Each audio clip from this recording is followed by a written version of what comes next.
A judge is removed from the bench after he throws out a sexual assault conviction and kicks a prosecutor out of his courtroom. It is a wild story with a wild development. We bring on retired Judge Elizabeth Scherer to get her take, and we sit down with the assault victim to hear what she thinks about her attacker's conviction being tossed and now the judge being removed. Welcome to Sidebar, presented by Law&Crime. I'm Jesse Weber. There are times when we question judges' decisions. We disagree with judges' decisions.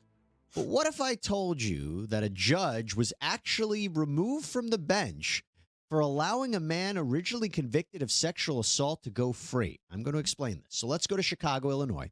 And this is where the Illinois Courts Commission removed Adams County Judge Robert Adrian after a 3-day hearing.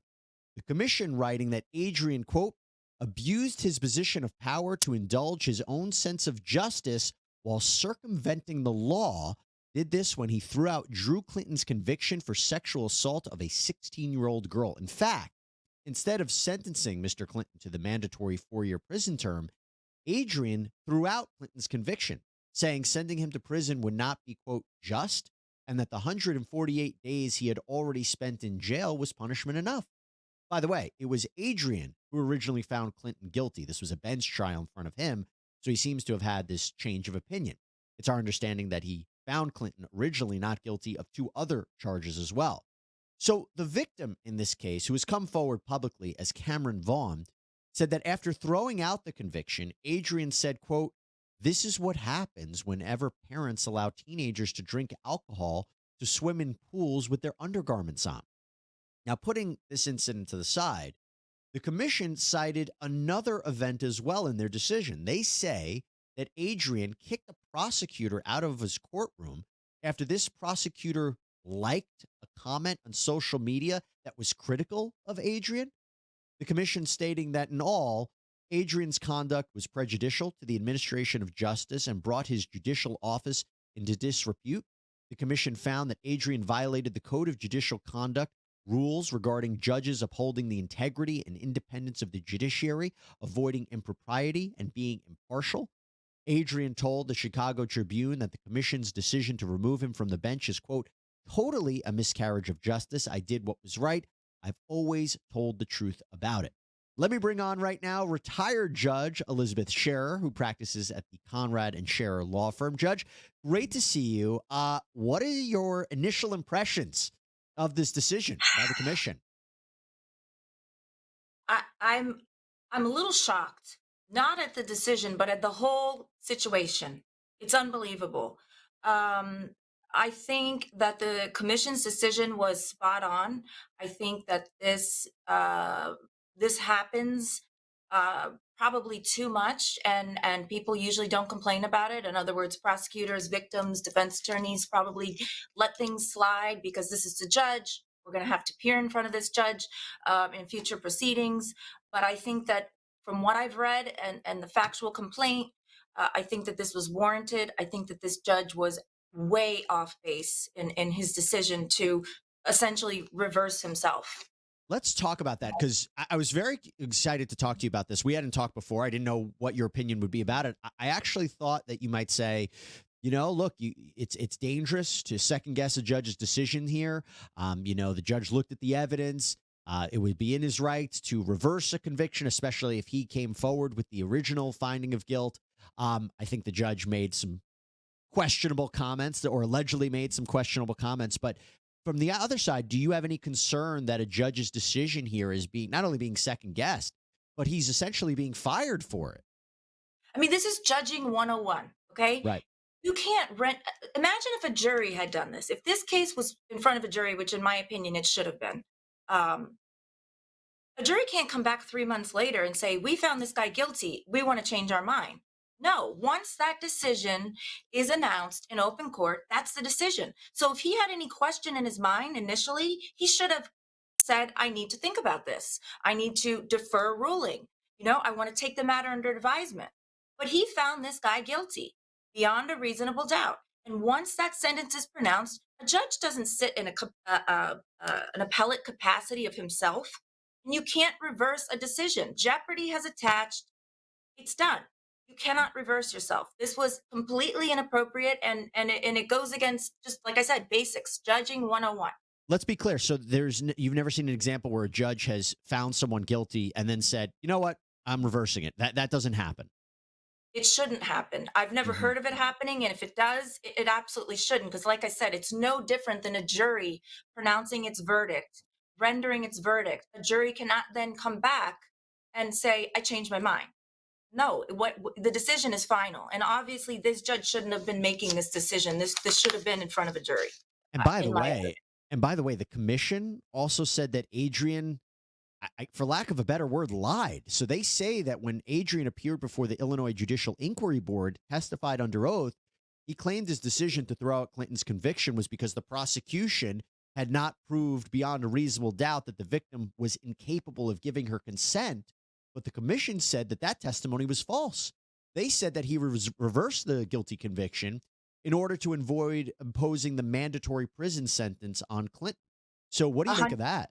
Jesse, when I read the complaint, I was having deja vu. I was a prosecutor for 10 years. I tried 75 jury trials. I had a trial once where a jury found the defendant guilty of aggravated assault with a firearm. When I told the judge that there was a 3-year minimum mandatory, he actually threatened to do what this judge did and said, "Well, then I'm going to reconsider the motion for judgment of acquittal," which is basically after the state presents its case, the judge decides, is there enough evidence to go to a jury? And my judge, and I won't tell you who it was, said, well, then I'm going to reconsider my motion for judgment of acquittal. And I said, you can't do that. And he was mad. He was not happy. He said the legislature had turned him into a robot, but he was smart enough to know I have to convict this guy and I have to impose the minimum mandatory. So bring that to this case. I guarantee, I would be willing to bet this judge did not realize there was a minimum mandatory prison sentence. He intended to give this guy a county sentence, which would be a couple months in jail. When he realized that he could not and he had to send him to prison for 4 years, he didn't know what to do, so he reversed Mm. himself. That is exactly what happened. I'd be willing to bet my experience on that. That's what happened. That is very could be very likely what happened based on what we're hearing. I mean, let me give you an example of what Adrian said. He spoke with Muddy River News, and he Right? said, "quote Found a not guilty guy not guilty after I mistakenly found him guilty after the trial on one count. After I found him not guilty on two other counts." Then he goes on to say, well, the people need to know that Drew Clinton was not guilty, and it's terrible. And I feel bad because I found him guilty. People are throughout all of this calling him a rapist, etc. That's terrible. I found he was not guilty of all of that. That's what I feel sorry about. This poor kid, because he was not guilty, to have to go through that as an 18-year-old and be falsely accused of rape, then called a rapist and have to put up with all of that. That's terrible. What do you think? He's backpedaling. He realizes that you cannot reverse yourself. Again, I'm going to give you a situation of a jury. A jury cannot change their mind 90 days after their verdict is rendered. So he's backpedaling. He's trying to say, well, it was for the, judicial process, a defendant who's not guilty. If he had found him not guilty from the beginning, seeing as the parties obviously waived their right to a jury trial, then I would say, absolutely, someone who's not guilty should be found not guilty, and that's the end of it. But again, he found beyond a reasonable doubt during the trial that this defendant was guilty of a count of aggravated assault. He then went and reversed himself, and he needed to find some judicial support, some legal support. So he's saying, oh, well, I can't wrongly convict a man. Well, you already did that. So to me, the commission didn't believe this, nor do I. And I think what sits unwell for a lot of people here is the subject matter of this criminal case, right? We're dealing with a sexual assault. And it seems to suggest, based on the alleged comments made by Adrian, that he didn't believe the victim, right? He's talking about that, he didn't believe that she was incapable of giving consent, that he allegedly made this comments that, again, this is what happens whenever parents allow teenagers to drink alcohol, to swim in pools with their undergarments on. What do you take away from those kinds of alleged statements? Well, first of all, he's trying to cover his tracks. He's trying to come up with a legal basis for the change of his decision. But if those were the things that he believed, first of all, it's not appropriate. An opinion is this is what happens when a parent allows X, Y, and Z. That's an opinion. A fact would be the children or the parties were swimming in a pool with their undergarments on. That would be a factual finding. What he said is not a factual finding. It's an opinion. And it's inappropriate and insensitive to a victim because he's almost suggesting that if you swim in your underwear, you deserve to be assaulted, which, you know, a judge has to be very careful about saying things like that. And I think that that was insensitive to say the least. And we know that Mr. Clinton cannot be retried. There's double jeopardy concerns. So that is the end of that case. I'm sure that is quite difficult for the victim in this case to talk about. But let me ask you about this. So this commission, they had a few options here. They could have reprimanded Adrian. They could have suspended Adrian. They could have censured Adrian, but they decided to remove him from the bench. That is a very big deal. Talk to me about what those other options could have been and why you think they ultimately went with removing him. I think because he lied. I mean, you have judges that fall on their sword, say, yes, I made a mistake. But if you lie about it, how can you be trusted with the lives of other people? You just can't.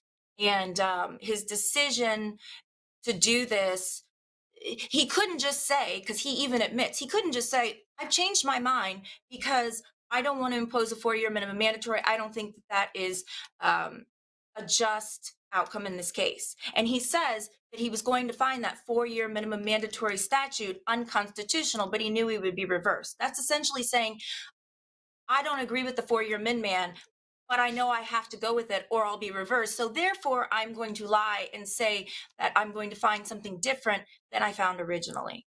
So I Mm. think that's the reason for the removal. And again, I think that based on the facts before the commission, I think that that was justified. Tough case. Tough case. I think it's pretty clear from watching Sidebar and hearing about all the stories we talk about that the world can be pretty scary, pretty unpredictable. And that is especially true if you get injured, if you get seriously hurt. At those times, you need to know how to protect your rights and whether you should be compensated. That's why I want to talk about Morgan and Morgan, our great sponsor here on Sidebar, the largest personal injury law firm in the country. Not all law firms are created equal. And if you're going to take on big insurance companies that sometimes lowball offers, you're going to need a big firm. Morgan and Morgan, they don't settle for those lowball offers either. No, they fight for the money you deserve. Now, if you don't believe me, well, get this. In the past couple of months, Morgan and Morgan saw verdicts of $12 million in Florida, $6.8 million in New York, and $26 million in Philadelphia. Now, mind you, these are all considerably higher than the highest insurance offers for these accidents. And get this, the fee, absolutely free unless you win. Now, what I always am excited to talk about with Morgan and Morgan is how easy they make it for their clients. They've completely modernized the whole process because from submitting your claim to uploading documents to talking with your whole legal team, it can all be done on your smartphone. How easy is that? You can see if you have a case in just minutes. So to start your claim now with Morgan & Morgan, go to forthepeople.com/LC sidebar or click the link in the description and pinned in the comments.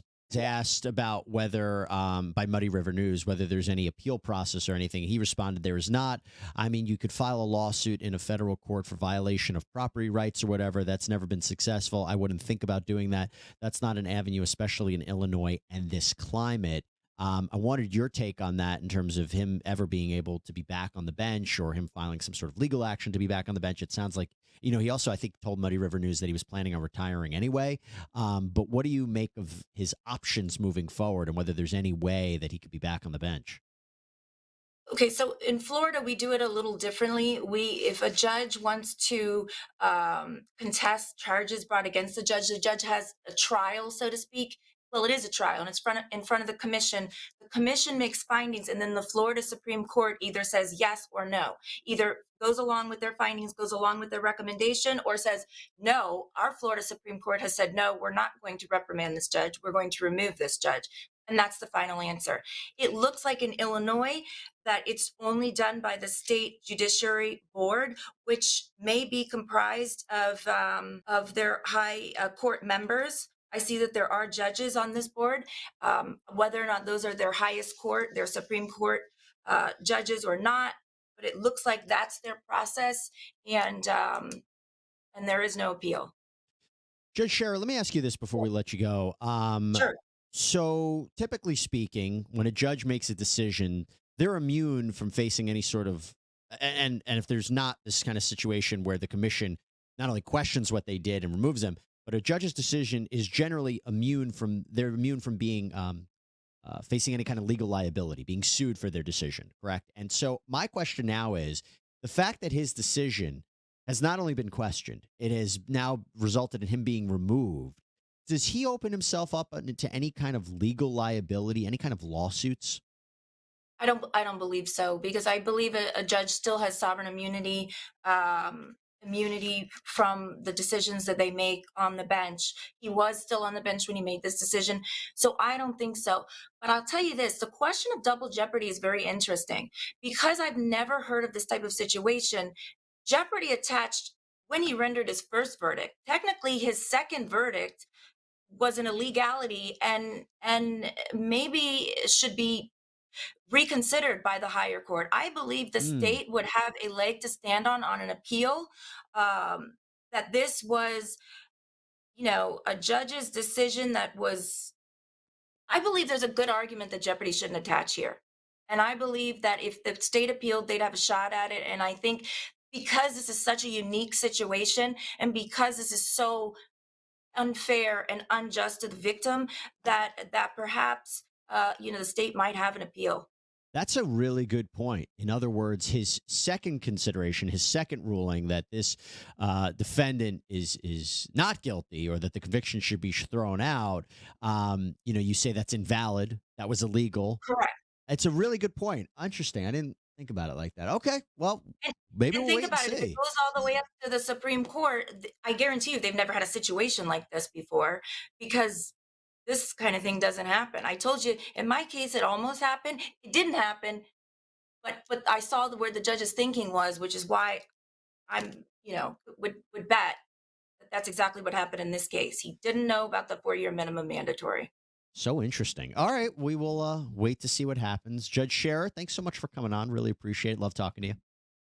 Very nice to see you. Have a great day. You too. All right. So we want to continue this discussion about Judge, or maybe former Judge Robert Adrian, being kicked off the bench now.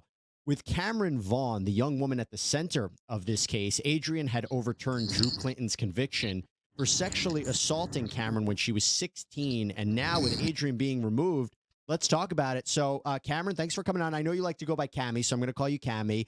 And also, I just want to let everybody know you're in the back seat of a car right now. You're not driving. We wouldn't have allowed this interview to happen if you were driving.